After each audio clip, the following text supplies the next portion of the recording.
What's going on, everybody? It's your man Jay Will. Sorry about that. I had the mic off for that first 30 seconds. I was talking and doing an interview, just chatting on, and it was y'all was probably like, where's Jay at? Like, where's the? Anyway, man, it's your man Jay Will. We're gonna talk about some good things tonight. I got my man Night Tech back on the show again. Everybody say what's up to Night Tech. What's up, everybody? It's your boy Night Tech. Thanks again, Jay, for having me back on the show. Yes, we're gonna get this thing popping. So, first things first, hand clap. Yes, there it is. All right, so we're gonna talk. And again, sorry about that quiet time in the first 30 seconds. You guys are probably thinking, "What the heck is going on? Jay's not even on." I was here, man. I forgot I had the mic muted out. So things happen. All right, anybody can make a mistake like that. We're going to talk tonight. You're probably thinking, no borders, bezel-free phones. That's the thing for tonight because that's the way the industry is going. And that's where we're headed, and that's where we're going to stay probably for... You think it's going to change, Night Tech? I don't think it's going to change. I think it's going to stay with borderless.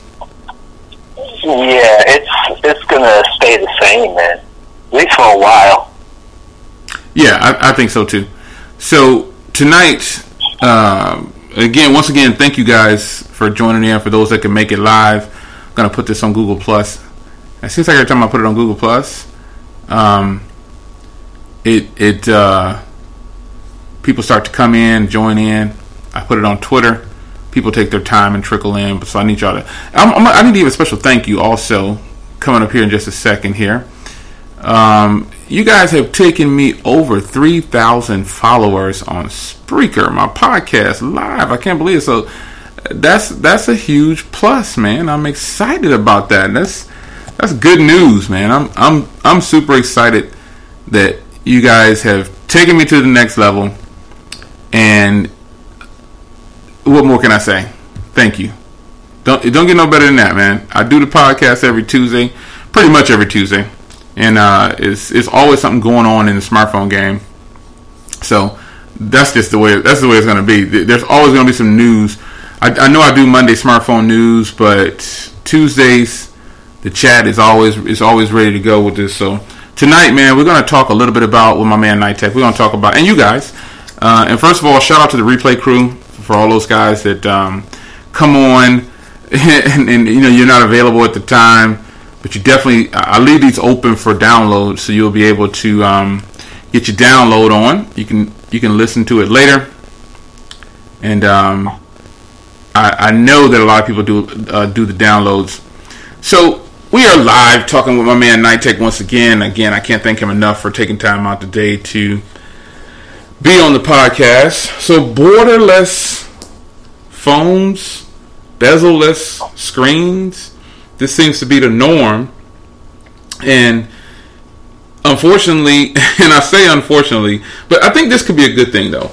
I think that shout out to Technically T. He just went live on YouTube, man. I waited all day for you, dude. You went live just when I went live. So I think that, and I say unfortunately, Night Tech, because I feel like a lot of people probably don't want the bezel-less displays.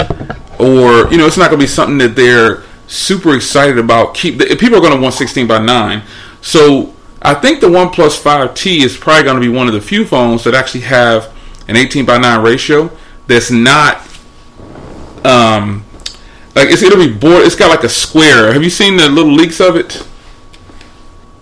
Yeah, I don't know. I thought it was actually, I didn't think it was square. Not square like the screen. Okay, so you know how the V30 is, the Pixel. You know how it's rounded on the screen, all the corners.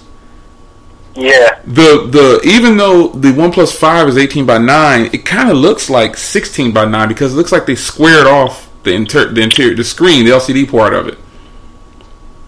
Oh, okay, so you're saying you mean like the corners aren't rounded? Yeah, that's what it looks like. It looks like like on the screen, like when I look at my screen on my V30 or the Pixel XL2, the screen itself is like the Galaxy Note 8, like it looks rounded, but it looks like the now I don't know for sure, but it looks like the the new OnePlus 5 is going to be 18 by 9, but it's probably going to be like the corner's going to be squared off on the actual display. That would actually be pretty cool to have the 18 by 9 ratio, but not have the corners rounded like every other phone. You know what I'm saying? Yeah. I don't know.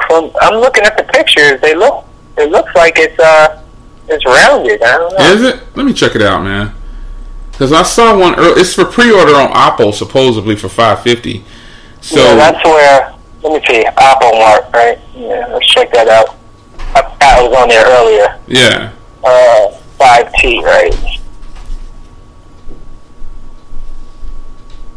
You see what I'm talking about? How it looks like it's squared off at the corners and just the phone is round? I'm talking about the display.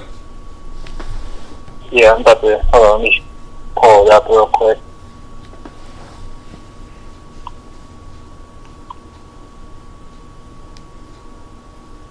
Okay, now I see what you're talking about. Yeah. It has like that... it kind of reminds me of what is it? The U11 had a 18 by 9 aspect ratio. Right. With less bezels. Okay, I get what you're saying. Yeah, so even though it looks like it's 18 by 9, it looks like it's 16 by 9 for the ratio. Because it's the corners are square. Okay, I see. I zoomed in on it. The corners are rounded, but they're really thick. They're small. Yeah. Because the other OEMs did a larger curve into the corners. They did a smaller one. Yeah. They took it all the way. They waited till it got all the way to the edge of the actual, closer to the frame before they actually curved it. That's what I'm talking about. That will be actually sweet to have an 18 by 9 ratio phone that's a squared off display, but basically is crammed into, you know what I'm saying? Like it's straight up borderless. Pretty much you can have like the round shape of the supposedly the 1.5T, but have that square screen, just like a U11 stretched out. You know what I'm trying to explain. Yeah. Yeah, I get what you're saying. It would be nice to have that, man. Shout out to Susan. She in the more square. Hey, Susan in the house. But yeah, it would be nice to kind of have the 18 by 9 ratio if I could have the screen flattened out, like just a regular square or whatever, with just a rounded, elongated phone. I'm the opposite of you. I'd rather have the 16 by 9 with the bezels all the way to the edge. I would like, no, example, yeah, I'm saying like if I had to have an 18 by 9, I would want it the way that. I would want it like that, like pretty much just the same squared off sharp corners all the way to the edge. But I mean, I obviously prefer 16 by 9. But if they're going to make us do bezelless and make us do 18 by 9, I would want to have it like that, looking like, the regular 16 by 9 display. Because it's possible. It's a matter of the chassis, right? Yeah. That is what... Yeah, I get what you're saying. So, yeah, I would actually rather have it, straight to the edge like that. If they're going to have, especially if they're going to have top and bottom bezels like that. Right. Now, if it was like iPhone, then even if it was like the iPhone, I think I would rather have it of a squarish and small rounded corners. So, because that picture, if you guys haven't seen it, shout out to Grant and Susan and everybody else that's listening in. If you haven't seen the OnePlus 5T supposed leak or how the phone is actually going to look, compare that picture to current phones that are, hey, there's Donovan too, guys. Shout out to Donovan. Compare that phone to, you have to, so Google, grab another device whenever you can and Google OnePlus 5T Oppo Mart, and you'll see what I'm talking about. I'll put the link in the chat. Okay, cool. Yeah, if you're in the live chat, then boom, there you are. You can click on it from there. But if you're not in the live chat and you're shout out to the replay crew, Google Oppo Mart OnePlus 5T, and you'll see what I'm talking about. Like, it's an 18 by 9 ratio, but it's super squared off on the corners, way more than my V30, way more than the Note 8. It's just the screen itself, not the phone, the screen, like the display portion. It's freaking squared off, and I like that because that's the way I want the U11 Plus to be, and I think the U11 Plus is going to be like that. It's still going to maintain a 16:9 ratio, but it's going to be a huge 6-inch display. Okay, so since we're actually talking about the OnePlus 5T, we might as well, elaborate, get more into detail on this device. True. So, looking at the specs on AppleMart versus what, the other websites and stuff were saying about this device, it says on here that it's going to have a Quad HD display.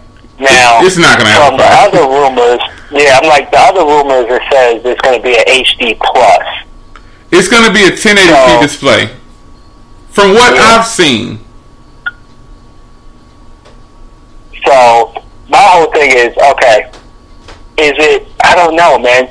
I'm like, I guess we're going to have to wait to see what they do, but is it really going to be, should you upgrade from the OnePlus 5 to the OnePlus 5T if it's just going to be just a screen bump, Rick?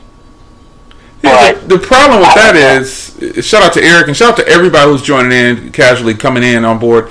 The problem with that is OnePlus, they're not be. Again, this podcast, I'm not going to slam companies, but I'm just going to keep it real. OnePlus is not doing right by their customers, man. They're doing it faster than Sony. You know what I mean? Like, who wants a phone every 2 months? And they've pretty much, I guess they're going to discontinue the OnePlus 5, kind of jacked up, but it's not for sale anymore. Right? And so then you got the OnePlus 5T, because they're trying to keep up with the industry. What they should be doing is bringing out multiple phones, man. And it's unfortunate that they screwing the customers over like that. And then OnePlus 5 or OnePlus needs to have a Quad HD display. I don't want 8 gigs of RAM. I want a Quad HD display. I don't even require a Quad HD display in my phones, but I want a Quad HD display. I'm tired of OnePlus playing it safe. See, what I think OnePlus should do, if we're smart, like a lot of people talk about Huawei, they released their phone. They say they released their phone late.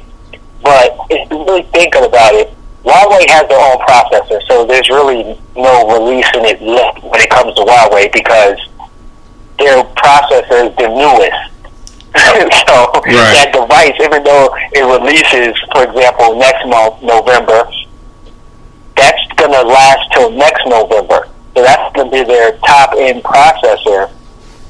So I feel like OnePlus should, just pick a month that you're going to, bring out your device and just roll with it for that whole year. Processors only update, these flagship processors is once a year, correct? 12 months. Yep. So why would you need hold off for a couple of more months? Maybe if it's going to cost you like 4 more months, hold off on that, see what these other OEMs are doing, and then come out with a product. They're trying to come out with a product before these other ones, before the top OEMs, before they push out their flagship, so they can gain a little bit of new customer base. But at the end of the day, by you pushing out 2 devices, one device every 6 months, all that's going to do is push your customers away, because that's just telling them, hey, we can't trust this company to have support this device. What they're going to support it, software-wise, but hardware, you buy your device and you're like, oh, look, this is the latest and greatest. And 6 months down the line, your device is technically old. You think it's a smart move for OnePlus to go with the 18:9 ratio?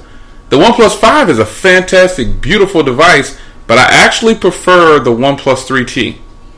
The OnePlus 3T, what I would say is beautiful. I think the OnePlus 5 would have been a great device, better than the OnePlus 3T, if they would have left it 16:9 and gave it a 6-inch display. Oh man, that would have been beautiful. Oh boy, that would have been nice. 6-inch display, OnePlus 5, 6-inch display, Quad HD. They would have had it right there. They could have bumped it up. It was $539 for the 8 gig. They could have bumped it up easily to $600 and people would have still paid that $6. So let's talk about what Grant, and I want to shift to what Grant just brought up, because we were going to get to that, but Grant brought it up now, and I want to talk about why it's fresh on his mind and your mind, because I know it's fresh on your mind and mine too. We were part of the people who paid. Some of us paid $6.99, some of us didn't, but we're a part of that era. Whether we paid $6.99 or not, we're part of the $6.99 era, right? So Grant is definitely right by saying, okay, let's talk about Essential. Is it fair with this coupon code thing, or should they just have refunded people $200 if they're within their 2-week return period?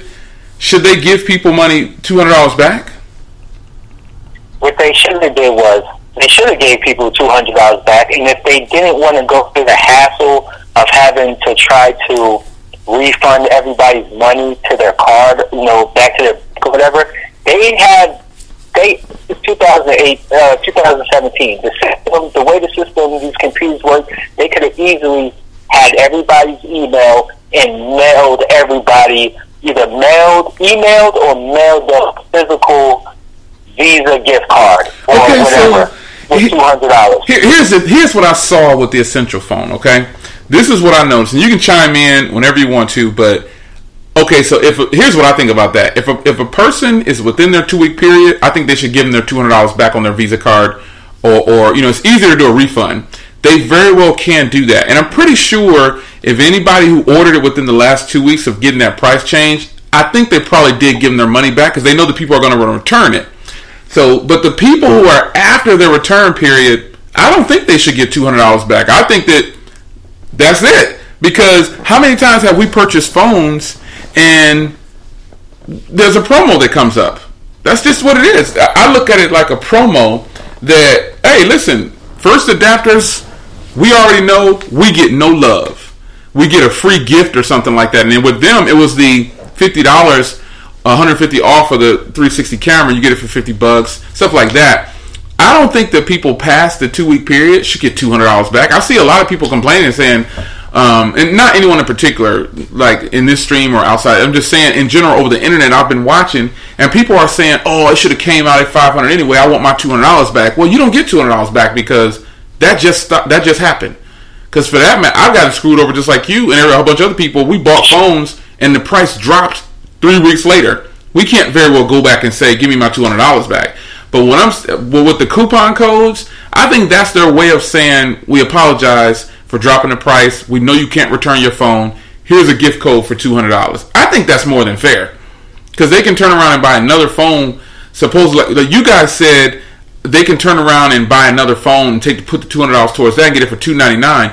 All you have to do is sell your current device, which you definitely could do, give it to a family member, and buy another one or something. I mean, what do you think? See, I agree with you that technically they don't. When we bought these devices, we knew what we were, purchasing. So technically, they don't have to. They didn't have to do the $200 friends and family code. I just feel like if they were going to do that, they might. I'm like, they might as well just give the $200. I feel like a gift card. I'm not saying no. I feel like a gift card. They can do a virtual gift card. You feel just like how, when you purchase a device and you get the free gift and you have to fill out the information and stuff. I feel like you just do it like that and send a virtual gift card or, a physical gift card. You wait 4 or 6 weeks, whatever. Because technically, they're going to be giving up that $200 anyway when you go to purchase the new device. So look at Grant. Look at Grant's comment. Hey, everybody! Shout out to Albert. I mean, some big dogs in here tonight. All you guys in the stream. I can't call all your names, but I appreciate y'all joining in. Look at Grant's comment though. Grant said that he said, "Not if you're a new company like Essential who needs their supporters." I agree with him. I do agree with you, Grant, but I don't think they should give $200 cash back to people just because they were a first adapter. Shout out to Forbes Tech. Man, everybody's in here. I don't think that they should just give $200 back cash to people.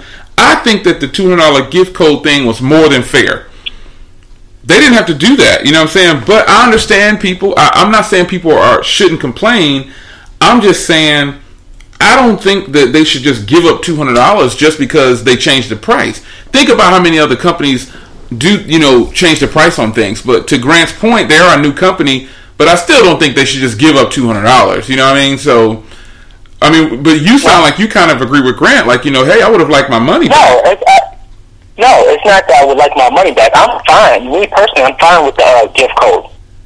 My whole thing is, if you put that much thought into doing a $200 gift code, you're technically, that's like giving the person $200 and they're like, yo man, but they're basically kind of forcing people, to use that $200 with them. But because they don't know what to do. At the same time, I agree with you because I'm like, they could have just been like, screw it. LG does it all the time. Samsung does it all the time. I don't care. I'll put the names out there. These companies do it all the time. The price drops on these devices, and they don't give you no type of reimbursement or anything. Right. They're just like, yo, you're gonna accept that you just paid $800 for this device, and guess what? We're selling it for $5. A couple of weeks, a month later, we don't care. You already bought the device. So I feel like the friends and family plan coupon is a great idea, but at the same time, I feel like they technically could have did the $200. I'm not saying that. I personally, I don't care. Like I said, I already did my submitted my information. They say it could take up to 15 days. Yeah, they're gonna give a $200 coupon code, and I'm going to go buy the white Essential phone. You should. You should. I'm going to buy the white one, and I'm going to sell my black one. There's people out there already wanting to buy these codes. Yeah, and to everybody, and I'm going to let you get the floor back again, Night Tech. To everybody out there, first of all, thanks for everybody who's joining in. I love to see the regulars coming. I love to see all these people. I consider you guys famous, man, because you guys are taking time out of your day to listen to this podcast, and you support it. This is what it is. If you're just joining in, borderless, bezel-less, no border phones, that applies to any of these generation phones that are coming out, that are here already, coming out, iPhone X. We're going to get to that, Donovan. Donovan's commenting there. I see your comment. We're going to get to that. But Night Tech is a guest on the show again, and I'm looking forward to reaching out to some of you guys. I need to get some of you guys on the show as a guest. But like Donovan, we're going to talk about that, Donovan. But I'm trying to get to Grant's comment again. Grant says, just felt bad. I expect something from Samsung or LG OnePlus.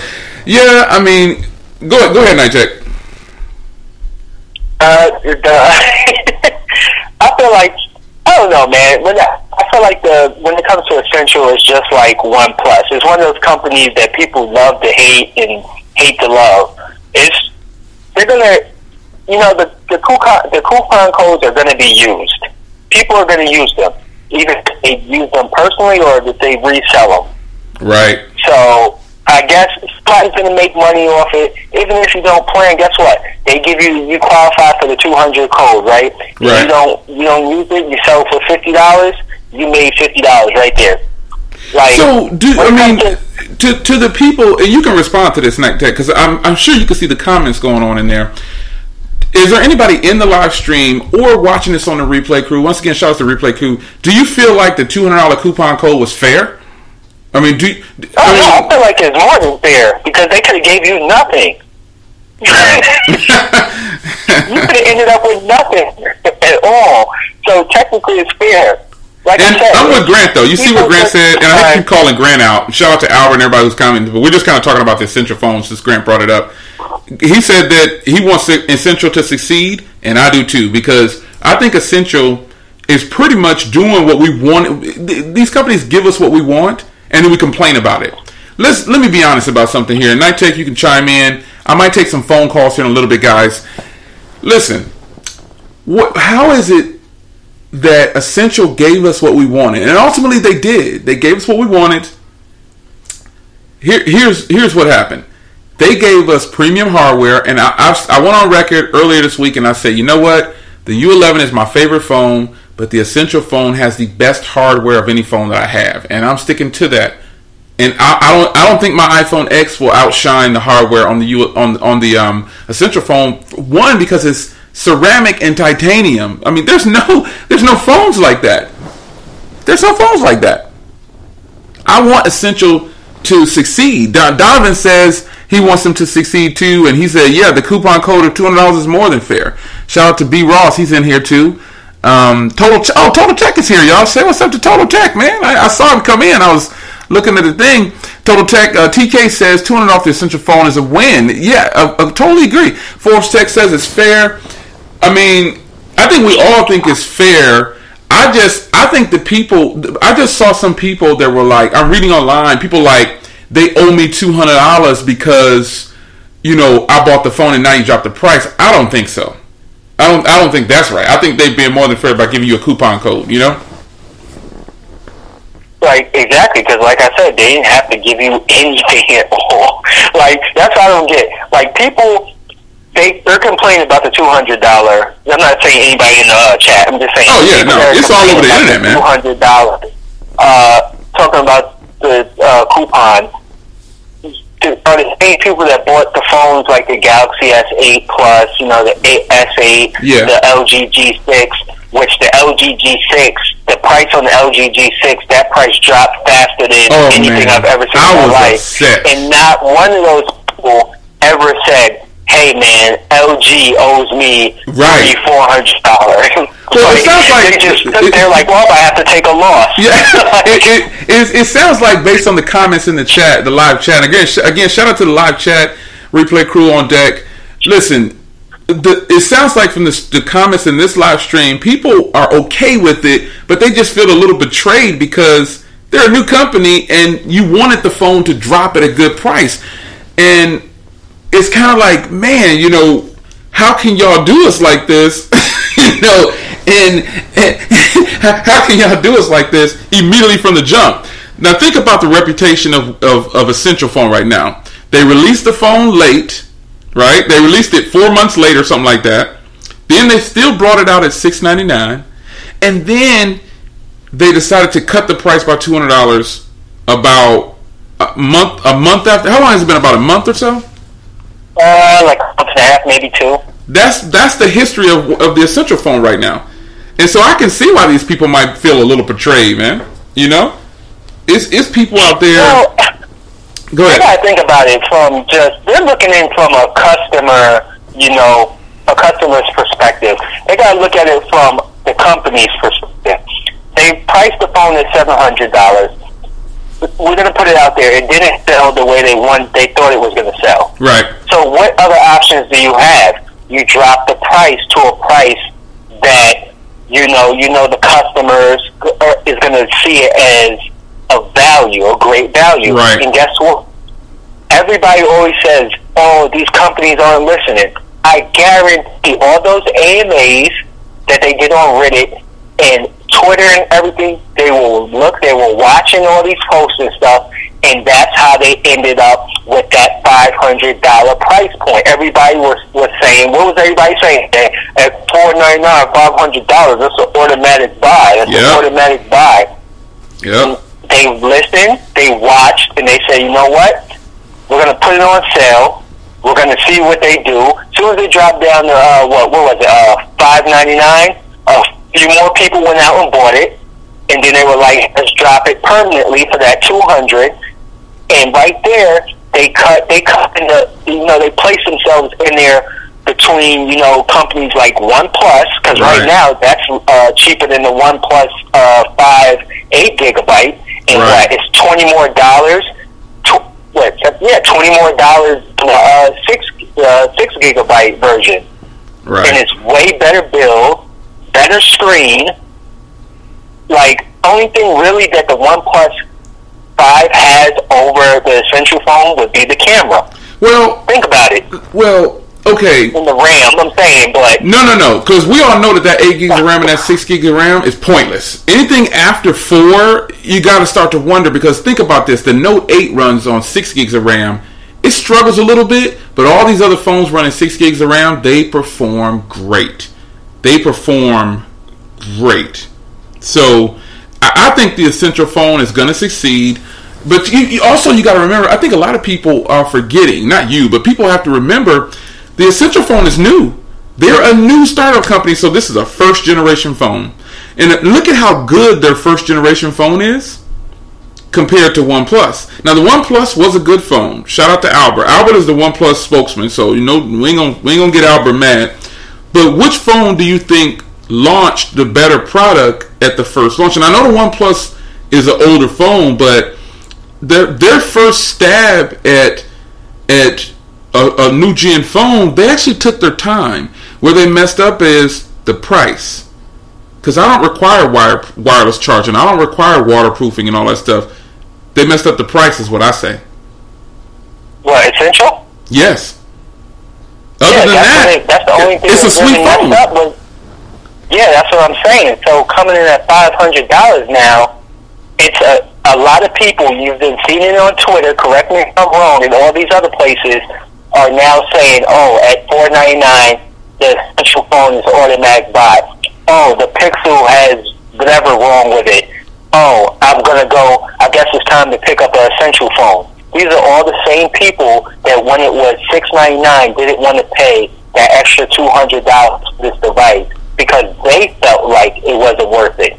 Now, the people that bought it for $699 felt like it was worth that price.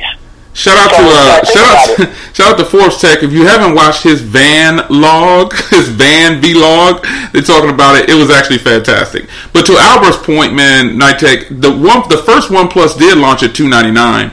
So technically back then it was kind of a flagship killer, but I've outgrown that right there. And you know, the essential phone is the Pixel XL2 killer according to TK. And you know what? I kind of don't disagree because the Pixel XL2, I'm not even impressed with it anymore. I kind of was like, yeah, you know, OnePlus did a good job initially, but then they started to fall off with all the devices they released. Now we're shifting gears to the new Pixel, and we're shifting gears to the Essential. And I think that Essential is going to do very very well on their next iteration of a device if they don't cave under the pressure of what the community say. I mean, don't you think Essential has a chance? Oh, no, I definitely think they have a chance. This is just their first gen device. I'm hoping it only to get better from this point. But just to roll back what Albert said about the OnePlus and launching at, what was it, $300? $299, yeah. That was a win. But you got that was a win, but you got to think about it. When the OnePlus One launched, and I know because I was literally probably the first 100 to even have the device. You can roll back if you want to into that forum and see that I was one of the first people. I won it in the contest to purchase one. That was around the time where flagships were at like $500 though. Right. So you were only saving about $200. Fast forward to 2017, a Galaxy Note 8 is what? How much? $850, $900 after tax, $9 something around there, and you're paying $700 for the essential phone, $200 difference. Yeah. Now the OnePlus, when it comes to OnePlus, they're trying to maintain that whole, we have the lowest price, you know, we're better than the flagships, but at the same time, only thing that you're really getting, you're losing out on a couple of things. You got to put it out there. Yeah. Like, forget the RAM, because you don't need all that RAM. Right. They need to get that display upgraded to Quad HD. They gotta, with the whole, everything's going borderless now, bezel, edge to edge. They gotta get with that. And that's what I'm saying. When you compare the Essential phone right now to the OnePlus 5, without being a fanboy or anything like that, picking sides, just looking at the facts, which device is the better buy? The Essential phone. Am I not correct? Of course. I mean, it's not that you're correct. It's not that you're right or wrong. No, it's just that more people will probably agree with you. Like, if you're a techie, I think you're probably going to pick the Essential phone. Just the hardware alone is worth $500 to me. That's what I'm saying. Like, everybody has their own opinion and their preference and everything. So what you buy is going to be on you. But if you go by straight facts, like going in blind by just straight facts, the Essential phone has the better spec sheet and the better build. It has the better hardware. I could say the only good thing that the OnePlus 5 has over Essential is the cameras are slightly better. So first of all, thanks, Grant, for kicking off that Essential conversation. I'm really digging it. We're going to shuffle back to that in a second, but Donovan brought up something that I was going to tackle, but let's get to it now. The iPhone X. This is another borderless phone that's coming, borderless, bezel-less, no borders on the screen. We get it. First of all, how many people are actually going to stay up in order? That's the question. Are you going to stay up in order? I do it every year just to have fun. Me and my wife will sit and chat until one of us falls asleep. And whoever's up, they have to place the order if we're going through a carrier or through Apple or whatever. So, first of all, are you ordering? I am. I'm getting it. I'm definitely getting it. But the iPhone X, Night Tech, the iPhone X, killer phone, gonna sell well or what? It's gonna sell well because it's an iPhone.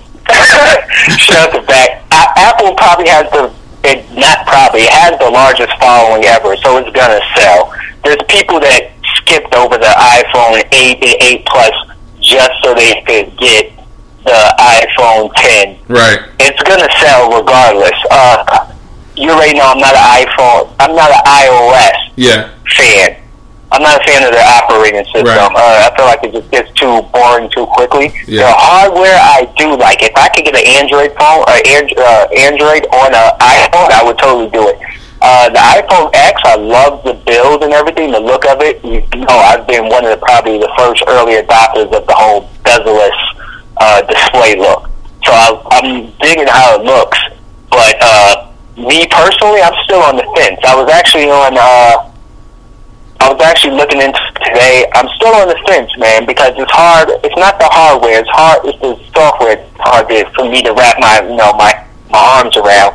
So I'm still like, do I want to spend $1,000+ on a device that I'm not gonna like the software? Right.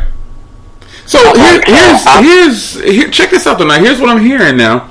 And I've seen this on the internet, and let's just clear the air real quick though. The iPhone 8 and 8 Plus, they're not selling as well as Apple thought. But see, Apple thinks they're slick. We already know what's up with Apple, so I don't want to beat that horse up. But the fact is, they know that people want the iPhone 10. The iPhone 8 and 8 Plus was just there to make a little piece of change. Now I know that they're putting phones in every category, but what was the purpose of the iPhone 8? And 8 Plus, they could have just labeled those the iPhone 7 and 7 Plus, and I would have been fine with that. And the iPhone 10 should have been the 8. We've already tackled that argument. We know that that's true. Shout out to Mark. I see you, man. Ronald, I see you guys in there. But the reality, like TK says, that the iPhone X is basically the Galaxy S8, for iOS. And I get what he's saying about that. Basically Apple fans now have what Android fans have had for I don't know when. And I think that the iPhone X, so Mark says the iPhone X is going to be a disappointment. He feels like, I don't think the iPhone, I'm not saying you're wrong, Mark, I'm just saying, I'm just reading your comment. I don't think that the iPhone X is going to be a disappointment. I think that Apple does such a great job with marketing, it's going to be one of their best selling, and remember now, this is the first generation. I think the iPhone X is going to be one of their best selling iPhones to date. You remember how well the first iPhone sold. Jay, we had this conversation. Remember what I say? Apple's marketing is so genius that there's no one in the world that can say that they've watched the Apple advertisement and been like, didn't get excited. Just like they got excited, but by the time the commercial went off, it was like started thinking, it was like, yo, that's the stupidest commercial I've ever seen. That's a stupid commercial. But you know what? It was a good commercial. You know what I told you? Apple could sell anything. Apple could come out with the iPhone 11. And what did I say? They're like, here, guys, all screen. You know what? You don't even need a camera. We're taking the camera away. You don't need a camera no more. Yeah. You just get a whole screen. You know what? We're going to give you 6 speakers. Everything's magical. Right. You'll be like, that is dumb. Like, how am I going to take pictures? And then what they do, they release the iCam attachment that you put to the phone. Everything's magical. I'm telling you. But the thing about Apple, though, you know what I'm saying? I'm not an Apple hater. I'm not a Samsung hater. I'm fortunate enough to have them all. Shout out to Brianna. It's my daughter's in the stream. Wow, she just popped up out of nowhere. My family just be popping up in the podcast. But I'm not an Apple hater. I'm not an Android hater. I enjoy all of the operating systems. But the fact is, man, as much as I dislike how greedy Apple is, I have several MacBooks. I have 5K. I've invested in all their products because I like the ecosystem. I'm just not a fan. There go my wife. What's going on, babe? I'm just not a fan of the pricing that they do and how greedy they are. You know what I'm saying? It's and I hate to call them greedy, but why is it they're charging so much for their stuff and it works the same? Like it costs them $200, $260 to make an iPhone 8 Plus, and they sell it for $1,000. Because they can. Because you gotta think about it. If you're a customer and you've had the iPhone since, I don't know, let's say the 3G was your first one, or 3GS was your first one, and you bought every iPhone, right? Mm-hmm. Since that point, plus you've invested in iMacs, MacBook Pros, Apple TV, right, Apple Watch. You got this whole big giant ecosystem. And then you gotta think about it. Then you have Android over here. You've invested countless years building up this ecosystem. You're not just gonna leave to go to Android and start all over. Right. No one wants to do that. So there's no way. It's like you're trapped almost. You're kind of trapped in that ecosystem. Like if you've been using a MacBook for 10 years, you're not going to go pick up a Surface Book. Well, I understand what you're saying. And you know what? Technically, you're right but once you get into an operating system, you enjoy it. That's why you have people who continuously buy Samsung products, who only will buy a Galaxy device. There are people who will only buy an iPhone device. And if you ask them why, they'll just say, well, look, man, I spent $2,000 in movies. I spent $1,500 in music. It gets to that point, like you said, they pretty much are trapped. But the difference is they enjoy being trapped. You can talk to a gazillion iPhone users, and I can guarantee you all of them will convince you that they're happy. They'll show you, I'm good, man. I don't want to switch. You know what I'm saying? Like they'll tell you, I'm totally happy here. So the fact is, they're not trapped, and that goes back to like a person asking you, is it worth it? Those are questions that can only be answered by the person. So the terminology, I understand when you say they're trapped. Technically, they are trapped, but they're trapped in a way to where they're not. It's like when a person say, "You getting used." You say, "No, I'm not. I don't feel used." You know what I'm saying? Trapped in a bad way. Not trapped in a bad way. I mean, like trapped in a way where they don't actually care that they're trapped, like what you're saying. Mm-hmm. I'm not saying trapped like they can't leave, because anybody can leave at any time. Yeah. But at that point, like you said, once you spend that much money, you're not, like right now, I've been buying apps on Android since the G1. Yeah. You think I want to move to Apple and lose all that stuff I paid for? And some of it, let's be honest, everybody in the stream could say, we bought items one day and they're like, oh man, this is great, and haven't used it in years. Right. But in our mind, when we try to move over, you're like, oh man, I had these 10 apps. The last time you used those apps was 2007. And well, in your mind, like, I paid for that. I paid for it. So it's like another plus to being an Apple enthusiast or a person who likes Apple is like Donovan's wife. She loves her iPhone. She has no interest in switching. My wife, if you guys don't know, my wife has every iPhone, literally every iPhone. She has both iPhone 8s. This is how she does it, and she gets both iterations of each models. And like Eric just said a little while ago in the comment, he said you're paying for the support. Now, I will give Apple that, man. Apple is winning in areas where Android is failing.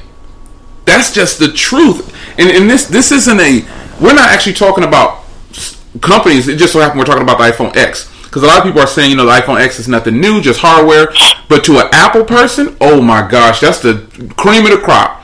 But like Eric said, and I think a lot of you people agree, Apple support is on point. I can't walk into a Samsung store and get support like I can with Apple. Because there are no Samsung stores. Well, there's one, but it's nowhere near on par with an Apple store. So I feel okay, I spent $2,300 on a 5K Mac, but my support for that 5K Mac is 15 minutes away. Literally, I could take it apart, just take I ain't got to take the charger, just take the base up there and say, hey, this is the screen start flickering on the left side. They're either going to replace it on the spot, or they're going to fix it right there and say, well, here's a loaner for 2 days, or here's a brand new computer. That's why I tell people, if you get Apple Care. You might as well. Samsung store, TK said Samsung stores are in New York and LA, and that's it. And that's sad. That's sad. But the ability to walk into I'm reading TK's comment. Shout out to TK. The ability to walk into a store and get a new phone is solid. That's what I'm talking about. That is why I'm okay with investing into a 5K Mac. I'm okay with buying an iPad. I'm okay with buying every Apple product that I think I'm going to use. But the iPhone is at the bottom of the list always, because I feel like of all the Apple products, the iPhone is the most gimmicky one of them all. And I don't mean like the software. I mean how they market it as magical and all this other stuff. The iPhone X, now I'm not like giving you a review or anything, but we all know the iPhone X is probably not going to be better in software than Android could ever possibly be, like on a Note or, even stock Android. But it just works. It's so simple that it's stupid, that it's boring, but I know that I can go to it. I can go to it if I want to kick back and have good battery life, not have a whole bunch of crashes every now and then. But you guys in the stream who said that the iPhone X is the same thing, just new hardware, you're absolutely right. I don't think a lot of people can argue that. But it's the following that Apple has and that great support that Apple has that's unmatched. And if anybody disagrees with that, then you are an Apple hater. No other way to put it.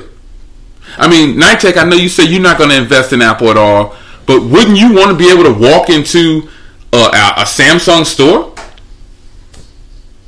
Well, if I had a Samsung device, yeah. Look at Albert's comment. I understand totally what you're saying. Like, I've had a couple of iPhones, so I know the support is good. They have, the best support when it comes to the devices, and that's because, they've built up their ecosystem and their customer support for years. I feel like, and then you gotta remember, they only have, a few devices, so it's not that hard, but the rest is, Android is so big. I feel like Android is bigger. I know their whole thing is, about giving people choice, but I feel like it's bigger than what I think they actually wanted it to actually be. So, but look at Albert's comment, man. Look at Albert's comment. He's making a very compelling point. You see what he said? I'll read it to the people. Or you want to read it, Nitek? The one where you said, okay. One there. So if we're not getting the Apple level support, why are other OEM phones just as high? That's correct. That's a good question. That's a good point. That is a fantastic point. And so, Apple's products are overpriced, but man, I'm telling you, that support is I can call Apple right now and get a representative, and they will create a trouble ticket, and I'll be at the store in the morning if my product doesn't work, and I'm telling you, I will have a brand new device tomorrow. Even if I didn't have Apple Care, if I was within my 12 months of warranty, Apple will swap that thing out right away. So I think Albert has the comment of the decade, and I think it deserves a hand clap. Yes, it does. Because why in the world are we paying so much for these other phones if we don't have that type of support? Shout out to freaking Albert for coming correct with that. And if you don't know Albert, guys, shout out to everybody that's on the replay crew. And if you don't know who Albert is, he is an avid OnePlus supporter, but he makes a very compelling point. Why in the world Nitek, why are we paying so much more for all the other phones if we don't have that type of support? Technically, I don't really know because we're techies, man. That's why. That's the main reason right there. But Albert is totally right, because when you buy a device, when you're buying, into that, OEM, into your device, support technically should be a part of the price, because if something happens to your device, you're supposed to be able to call that company and get, whatever the problem may be, fixed. Yeah. That's why, not to sound like, like I'm doing advertisement or anything, because it's going to come up. Oh, yeah. But that's why I tell a lot of people, when it comes to something like the ZTE, with the Z community, they have other outlets, they have, you can call in for customer support, yeah. You can do a live chat, but they built the Z community on having, people in the forums that can help you 24/7. Right. If they don't, because there's always someone in there. Am I lying? There's always no. Yeah, that may sound like a plug for ZTE, but he's right. That may sound like a plug for ZTE, but it's actually pretty correct. So if you have a ZTE phone, you can literally go to that community, and there's going to be somebody. They have moderators in there, and I know the moderators and stuff, and he knows them. But if you're not a part of the Z community and you have a ZTE phone, the real question is, why aren't you part of the ZTE community if you have a ZTE phone? Because you don't have to go there to want anything. You just go there and look around and hang out and use search, and you will find the answers to your questions in there. But I gotta admit, man, I'm kind of stumped. I don't have if we were at a round table right now and we were playing poker or something, I would have folded already, because that's a legitimate question. Like, why are the other companies charging so much? And but so here, check out Grant's comment. We got an updated comment. Grant says Apple support isn't quite what it used to be, though, because they offer more refurbished replacements when they used to swap out new ones out of the box. But for me, though, getting a refurbished, the fact that I can even get it done, like, would you rather be able to walk into a store? And let's say they have a sign up in the Apple Store saying, we now no longer give out new devices, we give out factory certified, refurbished, like brand new devices with the same 1-year warranty. Would you rather be able to do that and get your phone right away? Or would you rather just have to ship your phone off for 2 weeks to OnePlus? And not taking a shot at Albert, but you all know what's up with that. You know what's up with that. So unless you somebody else. Let's just think of any other OEM. Because there's no OEM that's doing it. There's no OEMs that have the support that Apple has. So I'm happy that they even have the ability to give me a refurbished phone. Because that refurbished phone coming from Apple is probably going to be in better shape than a brand new phone that you're getting from these other companies. Sometimes I don't believe sometimes these phones are actually even new. I've watched a whole bunch of videos and I've seen some stuff, man. Yeah. So I'm like, at this point, they could say that it's brand new. We wouldn't know if it was refurbished or not. Yeah. It's easy to repackage a device. Yeah, no, but they also have to clear the IMEI. They have to go into the database and clear the IMEI. Not just their IMEI. I'm talking about the board where IMEIs are kept. Like your IMEI, once it's registered with the FCC. So it has to go through that. That's a part of refurbishing a phone. You have to clean that IMEI because it's going to need to be used again, or they'll need to generate a new one. So that's a part of it. But I really feel like, like some people are saying Google needs to pop up some stores in LG and Samsung. They're absolutely right. Like, we've got Samsung stores inside of Best Buys, but they're not there for support. They're there for sales. You see, so why aren't the other OEMs coming up with pop-up stores that are permanent? Or, just Lisa, get your own. Does Apple have that much money? Yes. Does Samsung have that much money? Yes. But I'm totally fine with, as long as I'm just being honest. And also, let's think about the we got to shift gears for a second here, but I want to close out this segment right here. But don't you think the average consumer couldn't care less if their phone was recertified if they can get it right away? Remember, we're in a generation of people want it now. So what do you think a person would do? Hey, we can get you a new phone, but you got to mail it off. It's going to take 30 days. Or you can walk over here and get you a semi brand new phone right now. They're going to take that refurbished. They don't care. Of course. Especially if you're still getting that warranty with it. New warranty. That you get a new warranty. You still got your Apple there, so it transfers over to that device. So right. They're going to take it. They're not going to be like, it could be like 3-4 days. Right. And they'd be like, no, I'll just take them refurbished. They don't. They don't care, man. So only techies care if it's brand new or not. And technically, truthfully, me, I don't care. Sometimes I buy refurbished devices. I really don't. It doesn't bother me. As long as it's certified refurbished, I don't care. Yeah, and for you guys, I know you guys in this podcast know, but for the people on the replay crew who have no clue what recertified is, pretty much it's a brand new phone. They gut it and give you new internals. And if the shell is a little jacked up, they replace it. You're pretty much getting a brand new phone. So on this podcast, thanks to everybody who's joining in. Wow, I appreciate all the love. I appreciate everybody taking time to join in and listen while you're on the road. I shifted to doing a podcast on Tuesdays because some people are working, man. They just want to plug their earphones in and listen. And Grant's driving. I think Grant was driving earlier. Shout out to everybody on the road. TK's normally on the road too.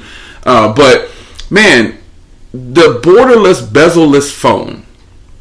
We got the iPhone X that's getting ready to drop on Friday for pre-orders. You've got the Mi Mix 2 that just dropped. Shout out to Donovan. I watched all of his videos on the Mi Mix 2. And TechZilla. Anybody in this circle, I've been watching your videos on the Mi Mix 2. And, you know, the OnePlus 5T is where we started off this podcast, because if you haven't already done so, check out oppomart.com and you'll see a pre-order phone of the OnePlus 5T. Now, we don't have any official specs. There was one leak of the OnePlus 5T where it shows the screen. Now, the screen, the 18:9 ratio is where we're headed. I was in denial for a little bit. I didn't want to go that way, but I've learned to accept it. We're going towards bezel-less. We're going towards 18:9. It's nothing I can do about it. Do I still prefer 16:9? Of course I do. But the OnePlus 5T might be sort of a win in any phone that's built like that if it can have the squared off corners. And when I say the squared off corners, me and Nitech and people in the stream earlier were talking the screen itself. So if you look at your Pixel 2 or you look at your V30 or you look at your Note 8 or your whatever phone you have, the SA Plus, the screen that you're looking at display shows rounded corners within the display. On the OnePlus 5T, it shows a more squared off, pointy corners on the side. That is what I would love to see on more 18:9 phones. I think the U11 Plus, let's shift to the U11. Here we go. Phone of the year for me. Phone of the year for a lot of people out there. Here's where I will, because the U11 Plus is not going to be an 18:9 from what I've seen. It's going to be a 16:9, but it's going to be so nice, and it's just going to be all screen. 18:9, yes, 16:9 for the win for sure, Albert. 18:9 is where we're going, but you can make a phone with those pointy corners on the screen, because if you think about it, it's just the chassis itself. You know what I'm saying, Nitech? It's just the chassis that makes the screen, you know, the top layer that goes over the LCD. That's all that's making these phones look like it's curved on the display. You know what I'm saying? Because there's apps out there right now that you can curve any phone's display. You know what I'm saying? Yeah. So I'm looking forward to the OnePlus. The U11 is by far, that is one of the most beautiful screens, and I like the ratio of the phone. But I'll admit, the U11 Plus is definitely on my radar because I get a 6-inch display, and they didn't say any. In November 2nd is right around the corner, folks. That's what, next week or a week after or something like that? That's next week. That's right around the corner. The U11 Plus, hopefully we see it. Evan Blast says we're not going to see it. I don't know. I'm looking forward to the U11 Plus. I'm hearing the U11 Play or whatever. Yeah, the Lite. It's the U11 Lite. That's the Android One. Yeah, and Susan said, "Well, if it's all screen, what do you hold on to?" Well, Apple did that a long time ago. Frame. Even now, even with the Galaxy Note 8 and all these phones that are bezel-less, you're still holding the frame of the phone. And what I was going to say about Apple was, they have it on their. Remember they put it on the iPad. When you touch it, you can touch it in multiple places, and it doesn't scroll and doesn't, no accidental presses. That's easily doable on a phone. But yeah, but right now I'm holding this bezel-less phone in my hand, and I'm holding screen. HTC has, shout out to Jeff. He's talking about that HTC just added financing, and so and they're going through TD Banks, which is a very good you should definitely be able. If you got good credit, they'll give you a high line of credit so you can buy the U11, finance them all you want. But I think that the U11 Plus, I'm hoping that it's not an 18:9 ratio. I'm hoping that it's a 16:9, but has the traditional, like our ZT, the ZT phones, they got those big 6-inch screens, but the corners are not curved on the display. I'm really hoping for that. But if 18:9, I guess question for the panel, and I'm calling you guys the panel, my live chat group. You guys are my panel, and Night Tech for you too. Is the 16:9 going to be phased out in what year? In what year do you think 16:9 will just be completely gone from flagship devices, even mid-tier? Well, I don't know about mid-tier. I think mid-tier 16:9 is going to be there for a while. But flagships, I can say it probably, you got to look at it. LG has already gone, what is it, 18:9? Yeah. And Samsung's going 18:9. Even Apple did. Apple's gone. Essential is there. What is it? HTC is about to go there, right? I don't think the Plus is going to have the 18:9. I think it's just going to be 16:9, just bigger. Okay, so we have Huawei's done it. Yeah. But they also, Huawei's they have a 16:9, the Mate 10, and that's bezel-less. Oh, it is so beautiful too, man. That's actually what the One Plus. It has those straight corners, just like how the OnePlus 5 is supposed to have. Right. On the Mate 10, because that's 16:9 bezel, not bezel-less, but edge to edge. Right. So I'd say the flagships, I could say maybe next year, I could say most of them are going to be 18:9. Because you got to look at it now. The flagships now are 18:9. So why would they go backwards next year? So do you think it'll be phased out by next year? Flagship, I feel like, I don't say it's going to be phased out, but I'm going to say a lot of these flagships coming out next year are all going to be 18:9. Because you got to think about it. Why would they go backwards to 16:9? Right, but who's to say that's a step backwards though? Well, I know the industry does. I know the industry does. I'm about to say the industry, it would be a step backwards. Yeah. But when it comes to 18:9 and 16:9, it's going to be personal preference which one you pick. Right. Like I would prefer the 16:9 bezel-less or edgeless, but that's just my personal preference. Yeah, me too. The OEMs are going to go route that they think that what the future is going to be. Right. And by looking at it now, everybody's going 18:9. Even with Huawei, even though they have two devices, their Pro is the 18:9. Okay, so I feel like shout out to Miguel, he just came in.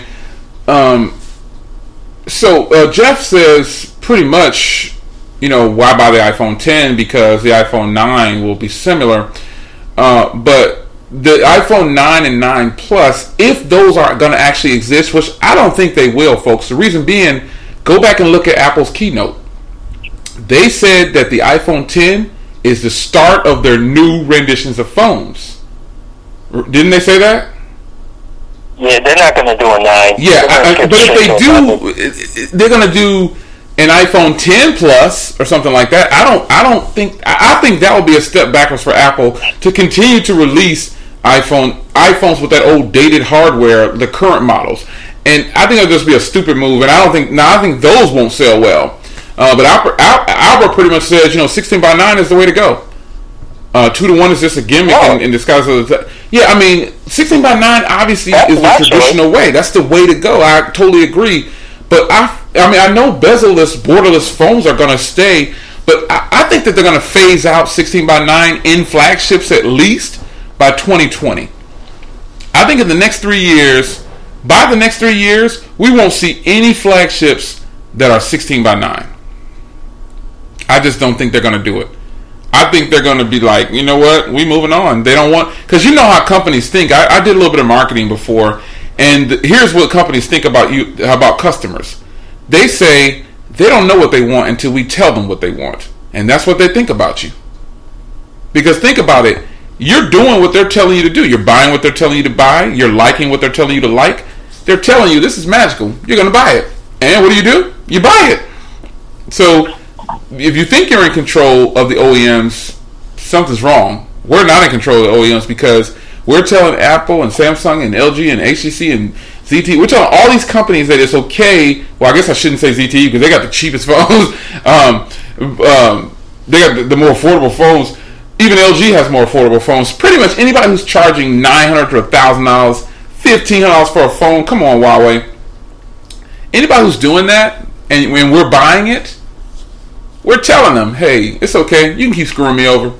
Let me go ahead and give you some more money. That's what we're doing. That is what we're doing.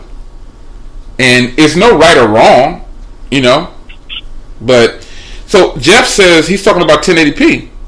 You can't, now Jeff says he thought that 1080p would be phased out, but you can't phase out 1080p because 4K TVs still haven't taken over. You know how many people have a 720p display? Like in their house? That's a more affordable, even though 4K TVs start at like $100 now, people still aren't buying it. You know why? Because a lot of people don't have satellite, and a lot of people don't have cable. A lot of people now have Netflix, and how much 4K content is it? It's not enough. It's a lot. I was about to say, it's not enough 4K content out there. There's no 4K TV either. Like if 4K TV was a thing, then 4K TVs will be $29. They'll be selling for dirt cheap, but you still have to pay big money for 4K TVs. The little 4K TVs that come out, man, those are old panels from I don't know when. That's old. And Albert says most of it is upscaled to 1080p. Upscaled 1080p, yeah. There's no real 4K content. Now there is on Netflix. I can vouch for that because I pay for the higher plan, and I also have the Ultra TVs to match, and that content is ridiculous. But there's not a lot. It's like 15% 4K content to 85% 720p, 1080p. You know what I'm saying? So, I mean, are you officially upgraded to 4K Nike? Anybody in this podcast or on the replay crew watching, have you guys officially converted all the way to 4K? I have. I have one 4K TV. That's it. Yeah. I don't. Other than that, I have about one 4K TV. I have a 2K Chromebook. Yeah. And I have, my phones. But other than that, I'm like, there's only one 4K phone out there. So, but I don't watch enough TV to really invest my whole home into 4K TV. Yeah. I have all smart TVs. They're all my 65-inch 4K smart TV. The TVs upstairs are all mounted on the wall, 4K TVs. And it's not to brag or anything. We're tech people, you know what I'm saying? 4K, once you start to enjoy it, man, it's hard to turn back to regular TV. It is so hard. Yeah. Oh, man, you have no idea. It is so tough to watch, quote-unquote, regular TV. Once you start watching 4K, it is so off the chain. It's almost impossible to go back. TK says, I'm fully 4K and 8K. He bought it back at CES off the truck. Crazy. But I bet you TK will say the same thing. And anybody else who watches 4K content, it's almost impossible to watch. You can do it, but when you start watching 4K content, it is so immersive. And if you have a surround sound like I do, oh man, 4K is the bomb. 4K is the bomb. Yeah, Ronald says the same thing, man. He says it's hard to do 1080p. And I've seen Nighttech's. I saw Nighttech's Chromebook in person. I got to give it to him, folks. That thing has a beautiful display. But it's so difficult to watch anything less than 4K. Like right now, I'm doing the podcast. I got the TV on, man, but I'm not watching in 4K. But it's crazy how good 4K is when you have a good 4K TV. Like those little 4K TVs for 3 and 4. If you get a TV that's 4K, if you're thinking of, and I know this might sound a little arrogant, but I'm just telling you, don't waste your money in a sense that you're going to be playing yourself. In the long run, you'll be mad. If you get a 4K TV, make sure it's an Ultra HD 4K TV, and don't pay less than $500 to $700 if it is, because you're getting like the leftovers. You know what I'm saying? You're not getting the quality that you're going to want. You want to. It's not going to be future proof, but at the same time, you need to have something that's going to be very good later on down the line, because we don't replace our TVs every 5 to 10 years maybe. You know what I'm saying? So if you decide to go all the way 4K, because eventually you're going to have to, because oh man, I can't wait until TV is 4K and bezel-less TVs. Like my TVs now are pretty much borderless. You know what I'm saying? And TK is crazy. He said, "Don't buy food stamp 4K TV." Oh man, that TK is crazy, man.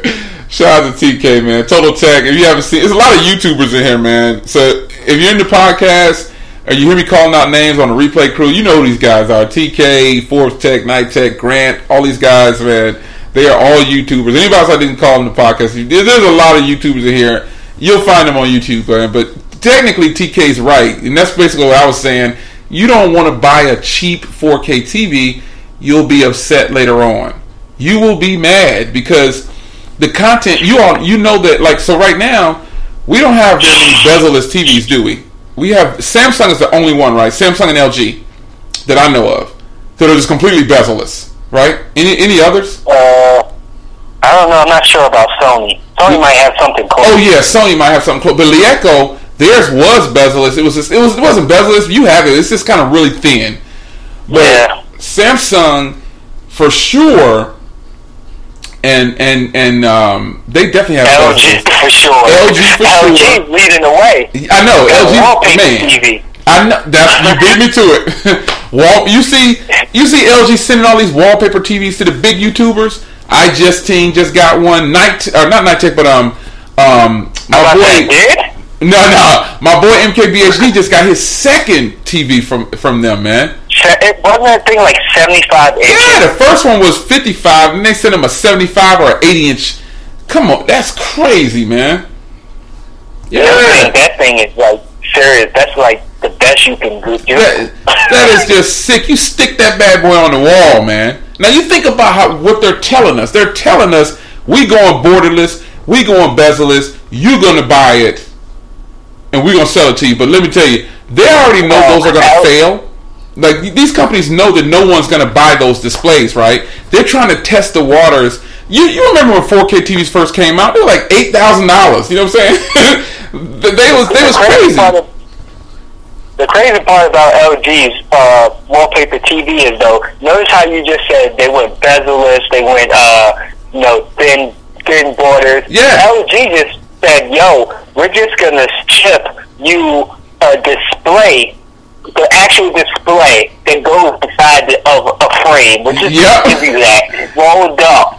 Yep. Just rolled up in the thing, and we're just going to hand it to you. So imagine. Go ahead.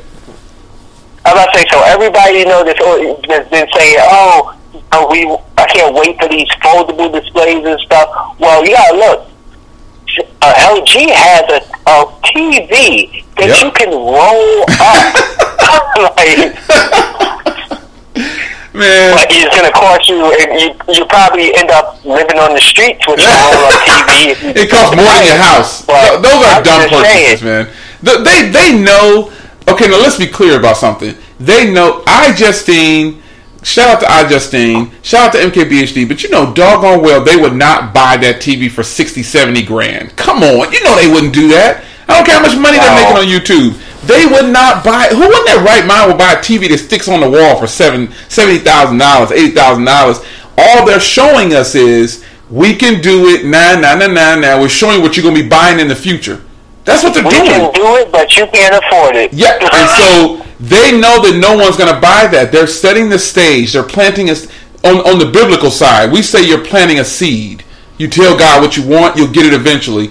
All they're doing is planting a seed and showing everybody that we can do this and we're going to sell this to you in the future. We know you're not going to buy this, but we want to show you what you're getting ready to buy. And later on, we'll sell them at a more reasonable price. We just want to get you excited about it. Now, I'm about to buy one right now. Yeah, man. Don't you think if I could have one of those TVs? $15,000 for the 77-inch. 15 grand. That's more than Samsung's TV. You remember Samsung has they have that 80-inch flat screen bezel-less TV, it's only like what, $9,000 or something like that. Honestly, you know what I would rather have, since we're talking about TVs right now? Yeah. You remember back at CES when we went to that the booth with the company, I forgot what it's called. Oh, those 3D displays. Now, you remember that giant TV they had that was touchscreen? Yes. I want that. That thing was crazy. Dude. That was like some Iron Man type stuff, man. Me and Nighttech went to that booth. TK was there. TK seen it. Yeah, I'm sure TK seen it. He was there. Me and Nighttech went to this booth. That thing was crazy. They were demoing like 3D TV and touchscreen TV. Man, let me tell you, those TVs were so immersive, it was unreal. So TK actually got a Panda 8K TV from CES. It was $12,000. He got it for $3,500. And if you're going to ask me, if you think he's lying, he's not lying. Let me tell you how he did it. When people go to CES, these big companies, just to be clear here, there's no way that he could be lying about this. I was there, so I know I saw the stuff too. But here's what they do. If you want to get a good price on some stuff, there's different types of people walking around CES. There's buyers, there's sellers. And all the vendors out there, if you have a buyer's tag, there's different tags for CES. So if you have a buyer's tag, you can buy whatever you want on the floor. But the trick is, don't buy it when you walk in the door. Wait until it's time to go. They don't want to take that stuff back with them. They getting on planes, leaving. That's when you buy. And I bet you that's what TK did. And TK, if I'm wrong, tell me I'm wrong. But I can bet you your bottom dollar he got that TV discounted like that because he waited until the last minute and went around to the vendors. Because if you're a seller, if your tag says seller, it's like a big store, right? Nighttech, it's a big store, CES. And they only sell to people who have the buyer's tag. So those people on the replay crew, TK just confirmed that's exactly what he did. He waited until the last day. He racked up. He racked up on stuff. So, but people who have a buyer's tag, TK probably had a press tag like we did. But people who have a buyer's tag, they can walk in CES and they could buy whatever they want. They could buy. Remember that one dude we saw, man? Remember the one dude we was talking to? He had 20 years as a buyer. Yeah, he was with us. He had 20 years as a buyer's tag. He was like, yeah, I bought a whole bunch of stuff. Yeah. He had his backpack full of stuff. Plus, he got stuff. He said he got stuff shipped to his home. Yep. And he takes it. And he said he sells it on. He has a little Amazon store that he sells it on. Yeah. Yeah. They have like the tags that you walk around with. It tells. Okay, so for those people that never, we'll go ahead and tackle this real quick, and then we'll jump back to borderless since we were talking about the borderless TVs. For CES people, there's different kinds of tags. You got media, press. You've got a buyer's tag. You've got vendor tags. There's all kind of tags on the people are walking around with. But the winners are the people who can buy. Those are the people who they win in big time because they can walk in there and buy whatever they want. They can get whatever they want right then. Like they walk up to you and look at your tag. Oh, okay. So what you want? It's like a big shopping mall, man. It's crazy. It's off. I don't think you could just go up in there and buy, like a case and walk out. When we say buyers, we mean something like people go there and spend thousands upon thousands of dollars. Yeah, they don't want you to buy one. They want you to buy 500 of them or 1,000 of them. So check this out, man. Buy like 10 of those $100 speakers. So here's what I want to see next: borderless, bezel-less phones. We got that. Borderless, bezel-less TVs. We got that. I want to see borderless, bezel-less tablets and laptops. That's what I want to see, especially the laptops. I want to see some borderless, bezel-less laptops because Nighttech's laptop is nice, but it's got the chunkiest. It's like an iPhone 3GS in laptop world. It's my laptop. My laptop got huge borders. So I want to see a display go all the way to the edge. You're talking about my Chromebook? That Chromebook got huge bezels. You're talking about mine or yours? Yours and mine. No, my bezel, I only got like one huge bezel on mine, man. But you got one. But you got one though. And where I'm going. Actually, they do make bezel-less laptop, not bezel-less, but laptops thin bezels. Yeah, but they're not. They're not like wraparound bezel. Like TK says, the Surface Book bezel-less. I mean, like no bezels. And what Dell did really pissed me off. They put the camera at the bottom of the display. Asus put the camera at the bottom of the display. That is so stupid. That's Xiaomi Mi Mix 2 stupid. Put the freaking camera at the top. I want a bezel-less laptop or a bezel-less tablet, and I want it to be in the correct orientation. Put the camera. Why can't you put the camera in the screen up top, even though it's bezel-less? Why not? I don't know. I'm trying to figure out how I can see bezel-less tablets, but I'm trying to figure out a bezel-less screen on a laptop. Dude, look at the Essential phone. Essential did. I'm saying, but that's a phone. I'm talking about the placement of the camera. You can do that on a laptop. No, I'm not talking about the camera. I'm talking about like the bezels. If you take away too much bezel from a laptop, that's just the screen laying flat on the actual, keyboard and stuff. No, but that's just a bumper. That's just a rubber seal. All you gotta do is put a rubber seal at the top for when you close it. Come on, Night Tech. Now everybody in the stream knows that they can make a bezel-less laptop. They can do it. I will use the same technology that Essential did with their Essential phone. Put the camera at the top, put it all screen. You don't think that'll be hot? No, it would be hot, but I'm sure it hasn't been done for a reason. I don't know what that reason is, but because I've seen laptops with minimal bezels, I'm talking about really thin.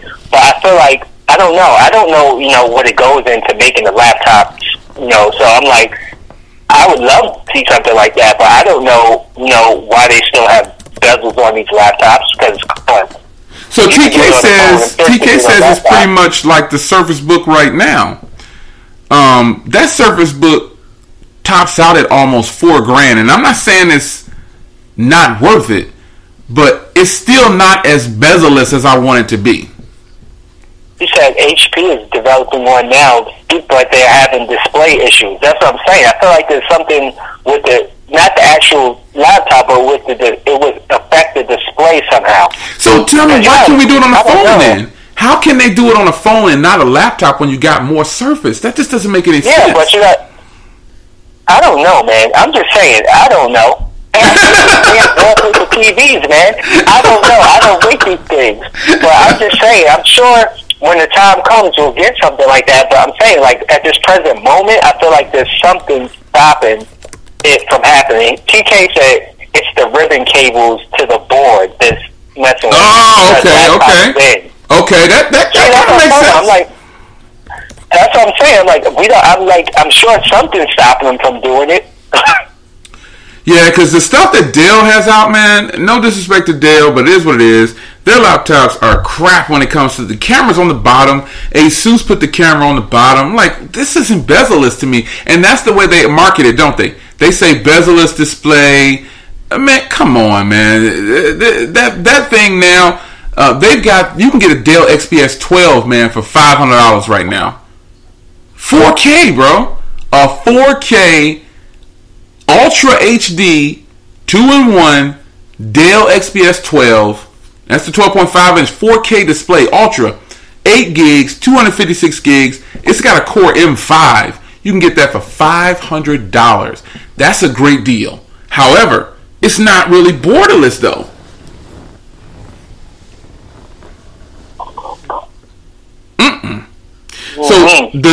So shout out to Ronald.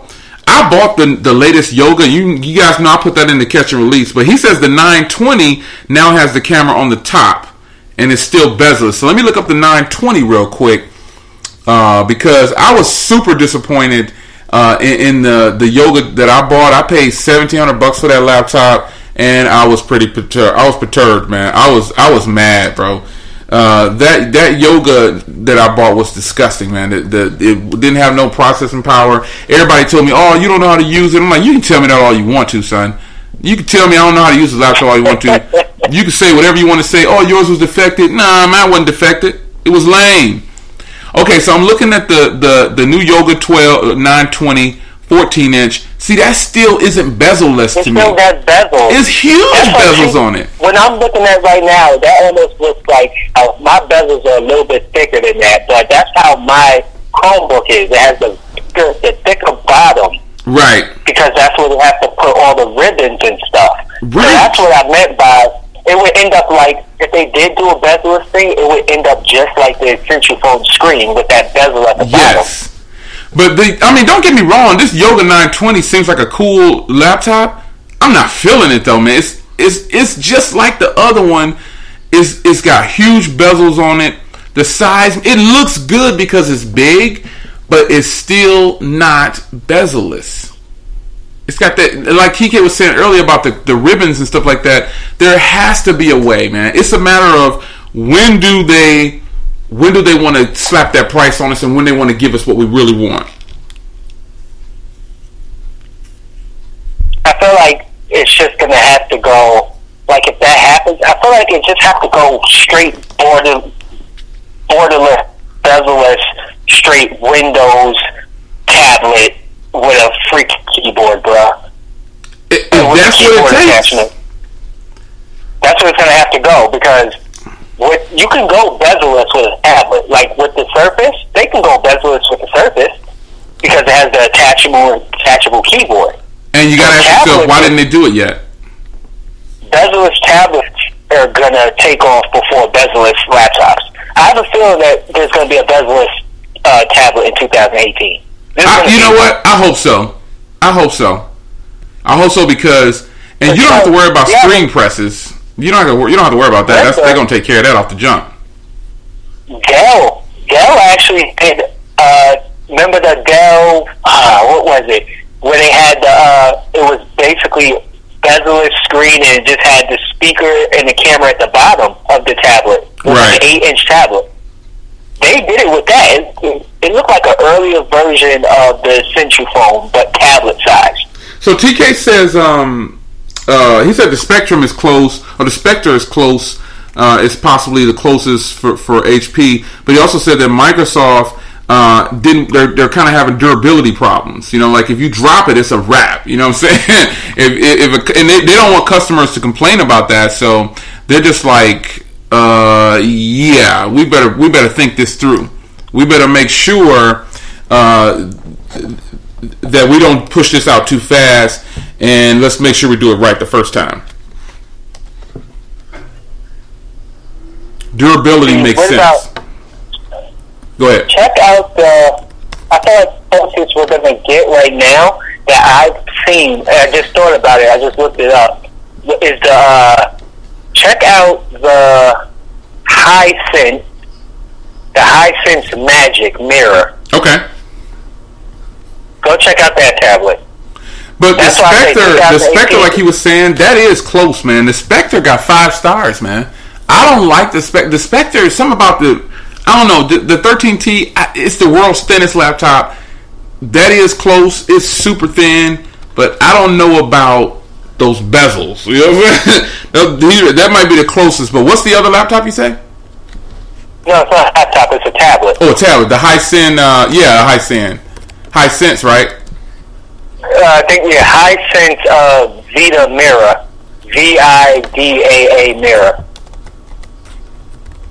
There it is, right there. It's coming up already. So, wow, okay. That has bezels. But imagine what can happen in 2018. Wow, yeah.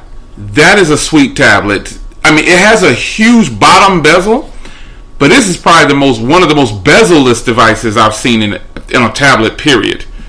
If you guys don't know what that is, look it up. I'll spell it out to you. Shout out to the Replay crew. Shout out to everybody in the live stream. I appreciate you guys joining the podcast. The Hisense, Hisense VIDAA Mirror. The Hisense Vita Mirror. This thing is crazy bezel-less. You literally have no bezels around the side. You have some, and the reason that you can see them is because the device is white, that they're showing off that I can see. But if it wasn't white, this thing is crazy. And it was shown at CES, but I didn't see this, man. I didn't see this. I think we actually passed that booth, too. I didn't see it, man. Oh, that was CES 2016. So that means that this thing never took off the ground. If it did take off the ground, it didn't go anywhere. I'm about to look it up and try to buy one real quick while I'm on this stream. That's how I do it, man. You see something, you got to try to go for it. But that's actually pretty tight. The Hisense Vita mirror, that's actually pretty cool. I kind of like that. It has a bezel on the bottom, but other than that, it's kind of like a giant Mi Mix. Or a giant Essential phone. It's nowhere for sale, man. I guess it just didn't take off. It just didn't take off. I would love to see a bezel-less actually iPad. Oh man, that thing will be crazy. I've been doing AR on my iPad too lately, and it's just sick, man. It's the iPads are great. I actually ditched my iPad, my 9.7, and got the Samsung device, and I ended up putting that on the chopping block, man. I just couldn't do it. The iPad Pros are just, the 10.5 iPad Pro is just a boss, man.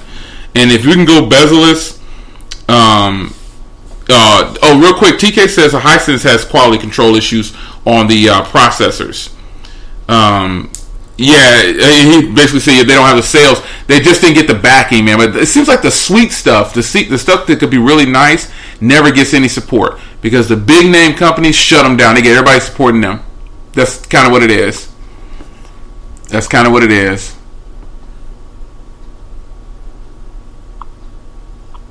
That's just what it is. So tonight we've been talking about bezel-less, borderless. We've been kicking it back strong on here. Bezel-less, borderless products, whatever it is, bezel-less, borderless, whether it be phones, tablets, TVs, laptops, whatever. I think I would enjoy some bezel-less stuff, but I want it to be right. I don't want it to be rushed. So in the future, I think 16:9 probably will get phased out on flagships by 2020. And like Nitech said, they're probably going to hang around for the mid-tier. You know, it would be stupid if they didn't leave 16:9 in place.